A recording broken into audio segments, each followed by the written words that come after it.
adding suspense and humor. And we're just going to talk about this just really briefly.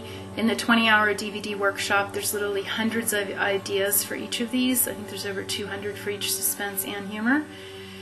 And this really adds a lot of depth to your story, and just the suspense, you need it for the tension, just to keep the audience interest there. And once I started working with these suspense techniques, I realized my whole kind of world of storytelling really got so much tighter and more interesting, because it's like that shoestring I was talking about. It just kind of tightens your whole story and makes it just really click into place when you start layering in suspense techniques. So here are a few to get you started, and I want you to think of how you could just include some of these anywhere in your story, or as a main story idea that's happening with the plot goal. One suspense idea is to show the antagonist before he meets the protagonist doing something just really chilling. Maybe he's killing another character, or he's doing something really scary or heartless to someone else. So we really get a sense of how dangerous they are.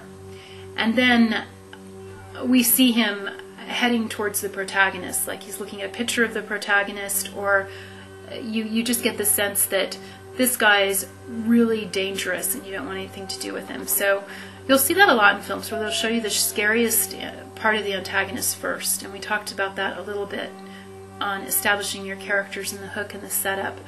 But this is a good way to create suspense, because that's first impressions of that antagonist. So every time you see him, you're going to get scared, because he's a scary guy, and that's what you got right away. So that's a great technique. You also want to add a ticking clock deadline to every story you do. You need some sort of ticking clock deadline pressure, such as a bomb about to go off, a deadline for breaking the code, or getting to an event or a meeting, or some sort of disaster that's about to strike. Some sort of ticking clock, like with the race, there's a point where that race is going to be over, so everything has to happen before that happens, if that's their goal. Another suspense technique is, you can do this in every scene. You'll see this in good thrillers or action movies.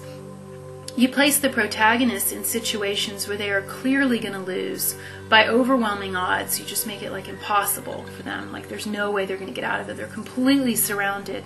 You'll see this in James Bond movies a lot, those types of films, such as being outnumbered or outgunned. Then you have them succeed in a surprising way after failing several times trying to get out of the situation. So maybe there's been a chase scene, and they've been trying to get away from these bad guys, and they're totally surrounded, and machine guns are drawn, and there's just no way they're going to get out of it. And then they have a bomb in their pocket that we didn't know about, or maybe it was a setup from earlier that they picked up somewhere and we didn't see what they did with it, and they throw it into the middle and it blows up all the people, and then they get away. So that's a good way to do suspense, because then the audience starts to suspect that, where you want to do this in every scene to have some sort of suspense, or what's called a reversal, where you turn the scene at the end. And we do a lot with reversals in the longer workshop, where each scene has a reversal where it turns around at the end. And most amateur filmmakers, they don't get the whole suspense and reversal thing, and their films are just kind of flat and just drift. Where when you start adding these techniques, it just makes your whole story really a lot more exciting and engaging. Those were just a couple suspense ideas. There's a few more in your workbook that you can try adding.